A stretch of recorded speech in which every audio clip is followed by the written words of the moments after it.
Madame, Monsieur, bonsoir et bienvenue à cette édition d'information sur Forejuve TV. C'est l'édition du mardi 7 juin 2022. C'est le grand journal. Voici les grandes lignes qui vont le constituer. Situation sécuritaire en Afrique de l'Ouest, le Mali foule aux pieds les instructions de la volonté de la CEDEAO et décide de proroger de 24 mois la durée de la transition. Une question taraude désormais les esprits. Comment réagira à nouveau la CEDEAO face à l'obstination du pouvoir militaire au Mali? Meurtre gravissime au nord Kivu. Nous sommes en République démocratique du Congo. Au moins 20 civils trouvent la mort dans un massacre orchestré par les rebelles des forces démocratiques alliées ADF. Et puis en sport, l'Afrique hissée au firmament de la gloire au cours de la Ligue de Diamants de Rabat. Notre reporter de retour du Maroc nous en dira plus dans ce grand journal. Il s'agit bel et bien de Guédé.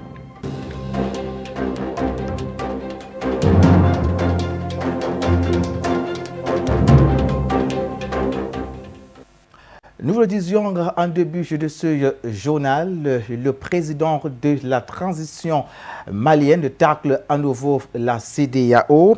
Assimi Goïta a décidé de proroger la transition de 24 mois partant du 22 mars 2022. Le colonel s'inspire de la loi numéro 200, de numéro 2022-001 du 25 février 2022 portant révision de la charte de la transition. Et du coup, l'on s'interroge quant à la réaction future de la CEDEAO face à l'obstination de l'armée au pouvoir du côté du Mali. Et reportage.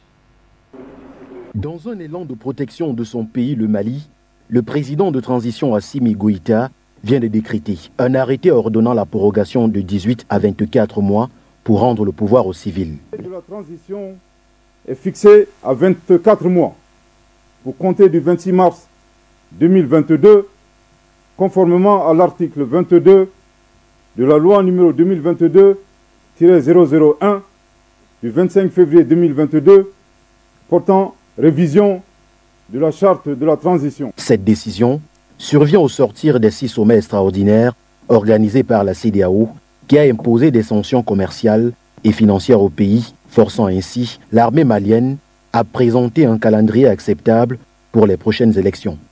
Dans sa lutte contre l'ingérence coloniale, le président de transition a mis en place certaines recommandations les plus urgentes pour sauvegarder son pays.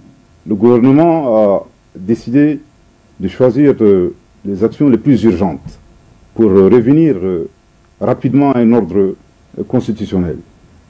Et parmi ces actions, évidemment, il y a l'adoption d'une nouvelle constitution, il y a la relecture de la loi électorale, ainsi que la relecture d'un ensemble de textes connexes relatifs aux élections.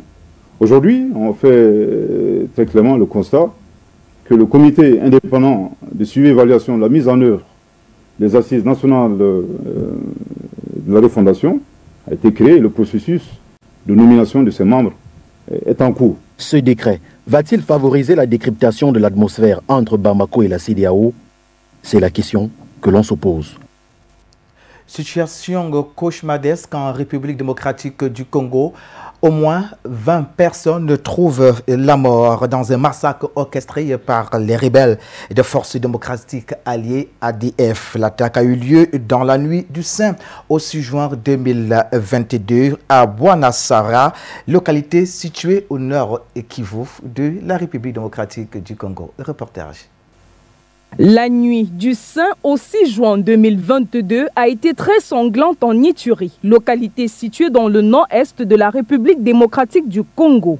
Au moins 20 civils ont trouvé la mort au village Bouanassara dans un massacre opéré par des rebelles des forces démocratiques alliées ADF, une dizaine de jours après le carnage près de la frontière ougandaise.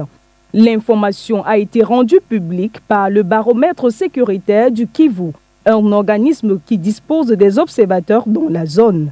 Seulement, l'Est de la RDC est depuis 2014 en proie aux assauts des ADF qui en ont fait un véritable champ de bataille.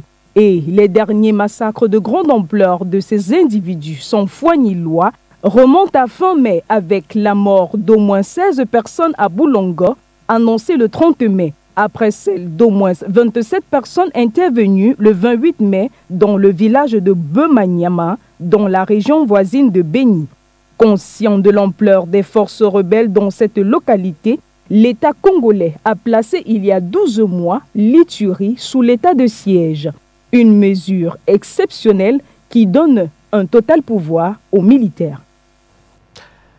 Au Tchad, le procès des 6 leaders de Wakitama continue de faire couler beaucoup d'encre et de salive. Il a eu lieu le 6 juin 2022, faudrait-il vous le rappeler.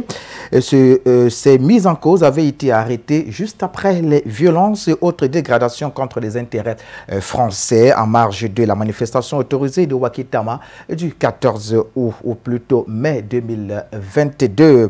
La justice tchadienne les a condamnés à 1 an de prison avec sursis. Emma Mouto nous donne des détails. Le verdict est tombé lundi dans l'après-midi. Le procès des 6 leaders de la coalition tchadienne, des partis politiques et de la société civile Wakitama, arrêtés à la suite des violences, coups et blessures volontaires ou encore troubles à l'ordre public. Les juges les ont reconnus coupables des faits à eux reprochés qui se sont déroulés à marge de la manifestation anti-française du 4 mai dernier. Chacun des 6 leaders de Wakitama a écopé d'une peine de 12 mois de prison avec sursis, a annoncé le procureur du tribunal de Mossourou à 300 km de N'Djamena. Ces leaders politiques doivent également payer 10 millions de francs CFA, soit 15 000 euros de dommages-intérêts et une amende de 50 000 francs CFA, soit 76 euros.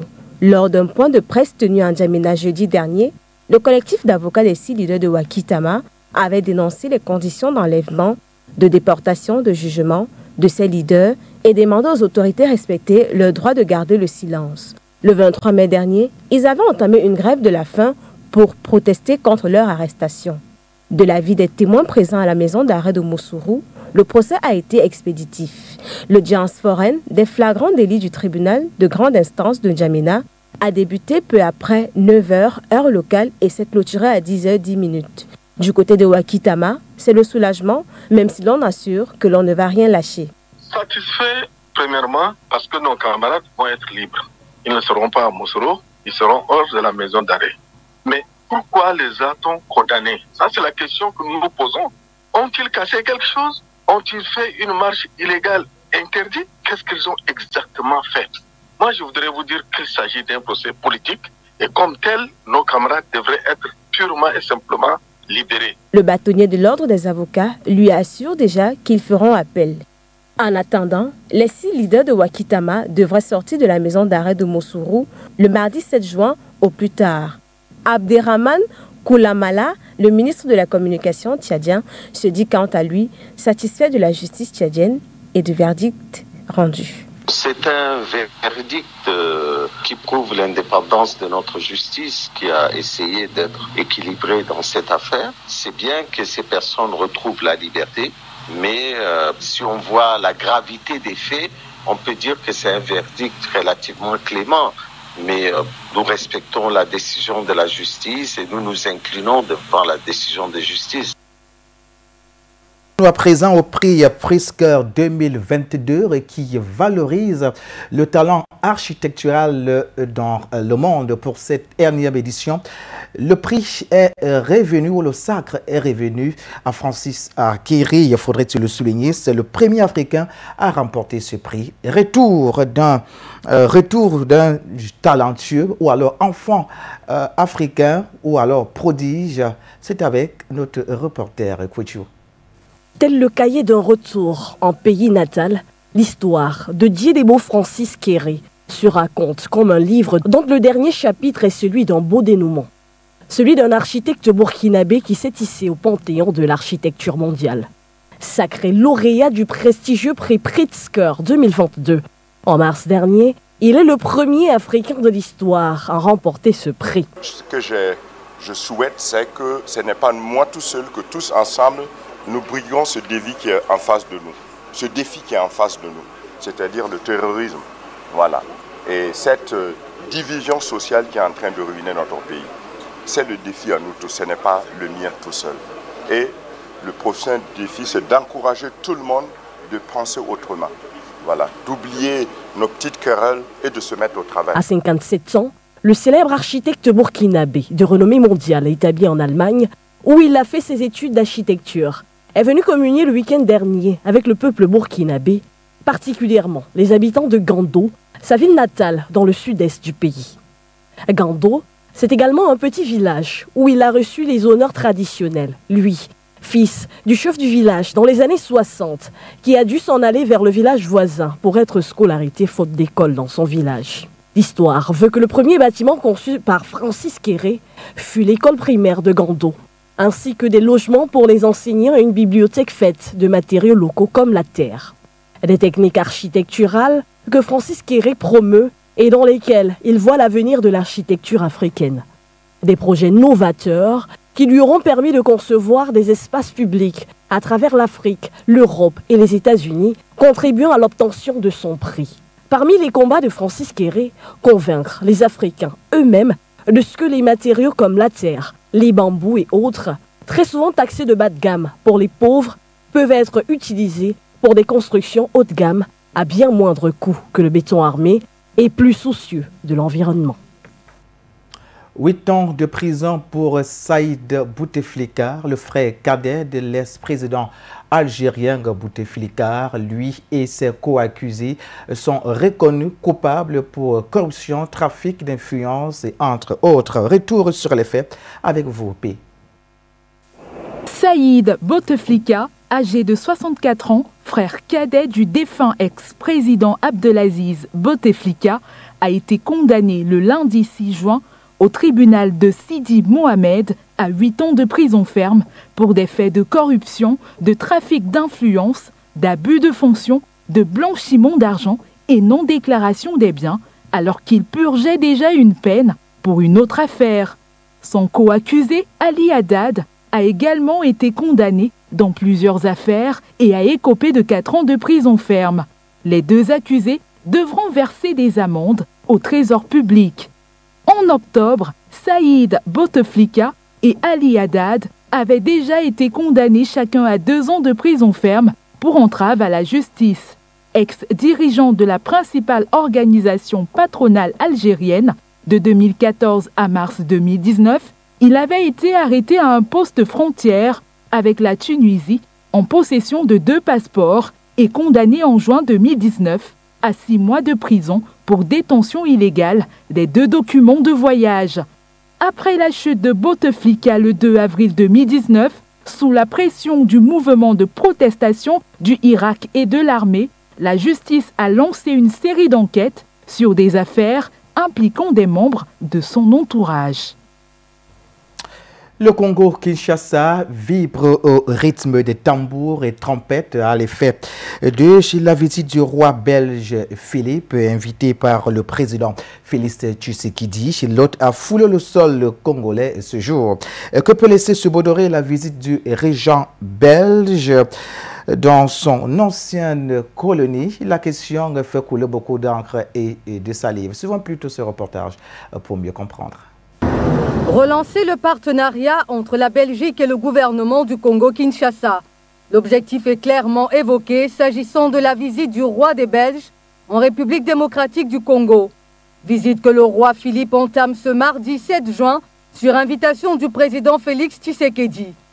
Alors qu'on parle de la RDC comme une ancienne colonie du royaume des Belgiques, cette visite semble être un retour des décennies en arrière. Tandis que le Mali, la République centrafricaine et de nombreux autres pays tentent de se libérer du joug colonial, cette visite avec cet objectif clair pourrait faire croire que la République démocratique du Congo retourne dans les jupons de la patrie colonisatrice. Sinon, cela serait-il un partenariat uniquement dans l'optique de recevoir une aide militaire de la Belgique dans leur combat contre les...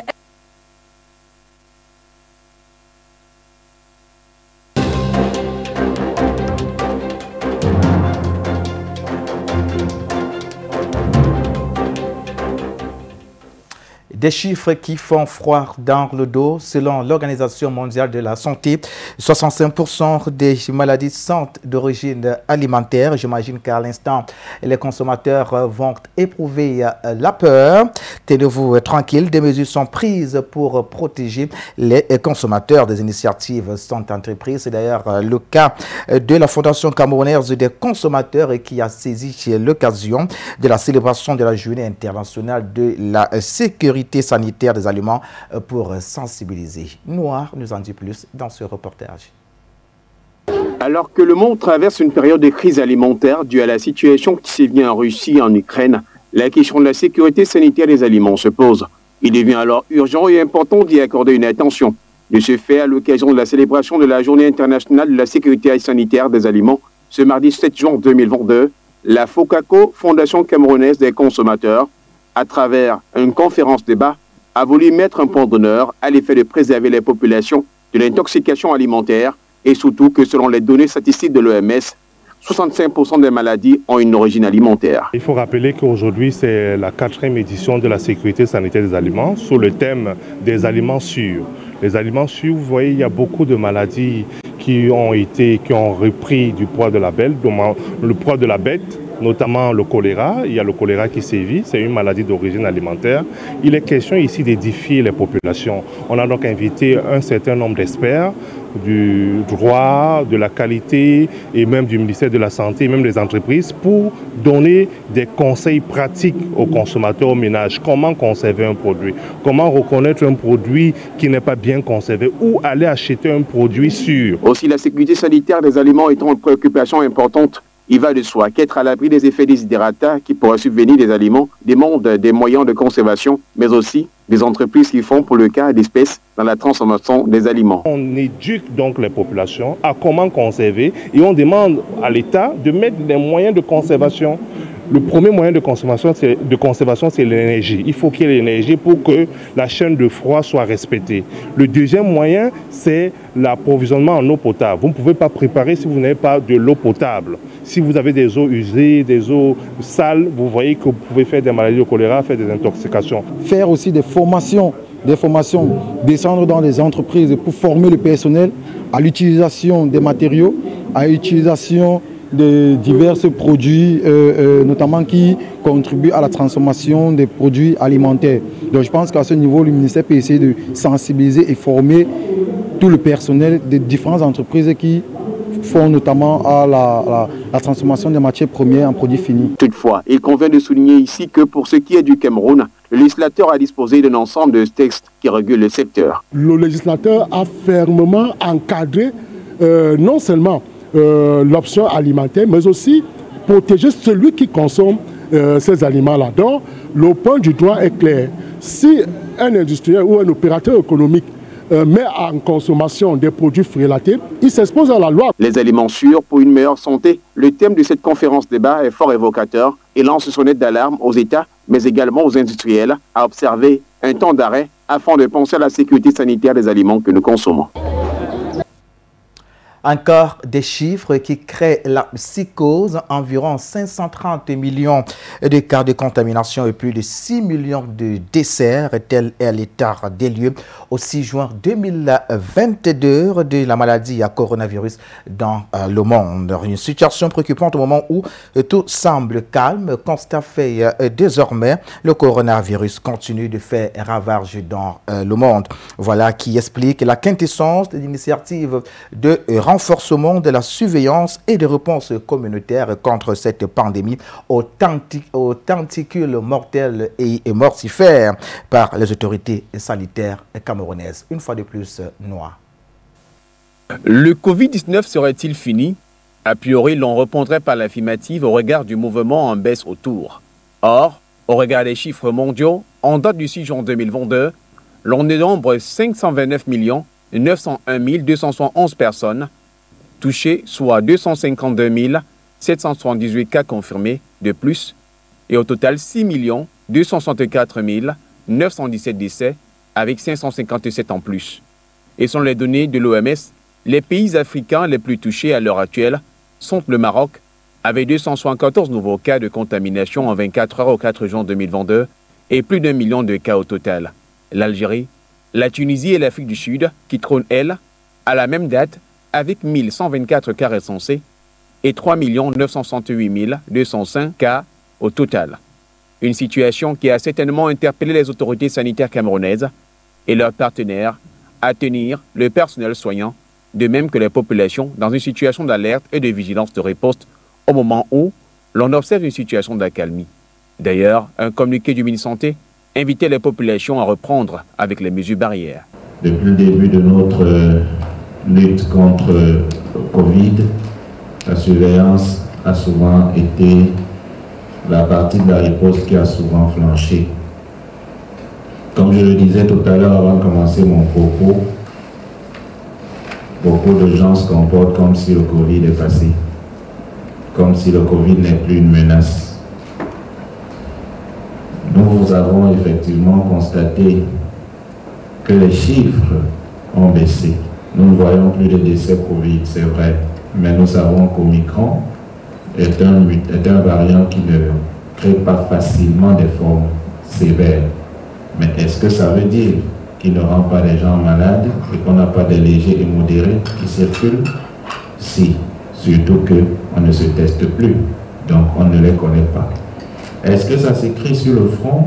Non, pas du tout. Donc, ils sont sûrement en train de circuler, peut-être il y en a même dans cette salle avec nous.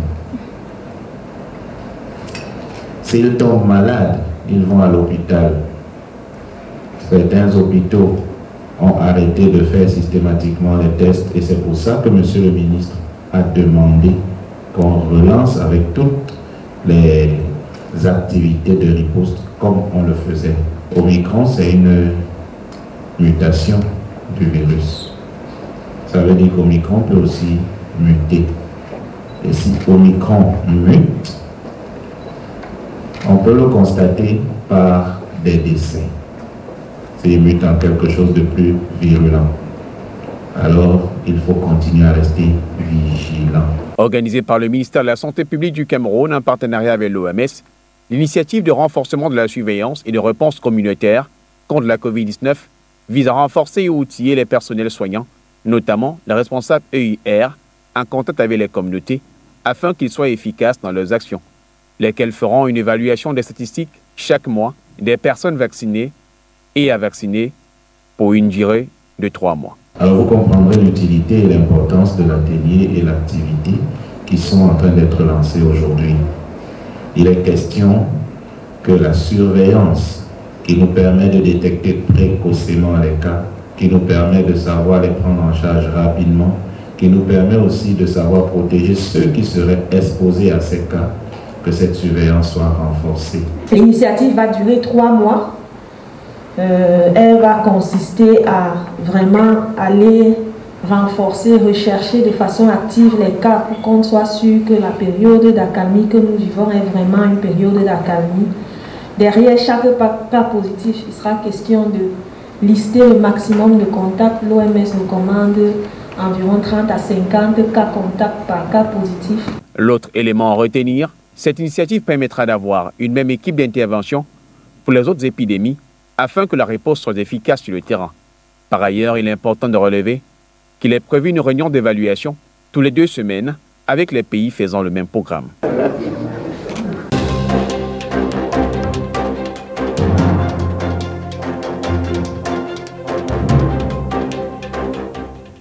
Sortons de ce journal avec du sport. Nous le disions en titre, Ligue de diamants de Rabat. L'Afrique brille de 1000 feux au Maroc. Engagés dans plusieurs épreuves, les athlètes africains se sont particulièrement illustrés à l'occasion du meeting international Mohamed VI. Dans l'athlétisme, l'apothéose, c'était ce week-end. Nous revenons sur les temps forts de cette compétition qui a vu bon nombre de personnes s'y intéresser. C'est avec Baudelaire qui revient du Maroc. Just over 7.5 laps of the track, they awarded him on the inside, so... Depuis 2015, ils ont fait du 3000 mètres steeple leur spécialité. Le Marocain Sofiane El Bekali et l'Éthiopien Lamesha Girba sont inarrêtables à la limite imbattable. Depuis 2019, Kelly Ben Narek a gagné quant à lui le 200 mètres en 20 secondes, dévançant le Sud-Africain Lusolo Adams et l'Italien d'origine nigériane et Sosoa Faustina Desalou. Chez les dames, la championne olympique jamaïcaine Hélène Thompson est restée invaincue cette saison avec un chrono de 10 secondes. Elle dévance la sprinteuse ivoirienne Marie-Josée Talou. Enfin, triplé éthiopien sur le 1500 mètres féminin. Hirut Meshicha l'emporte devant ses compatriotes Fleweni Ailou et Amzoanit Ambaye. Avec 12 médailles au total, l'Afrique a donc brillé pour cette étape marocaine de bon augure à 6 semaines des mondiaux de Gênes prévus aux États-Unis du 15 au 24 juillet 2022. Prochain rendez-vous de l'actualité sur Faye TV, c'est demain lorsqu'il sera 20h. On parlera encore là du grand journal. On dit bonsoir à l'Afrique, bonsoir au monde. Restez de fidèles, nos programmes se poursuivent en temps réel sur votre chaîne de télévision. Bien de bonsoir.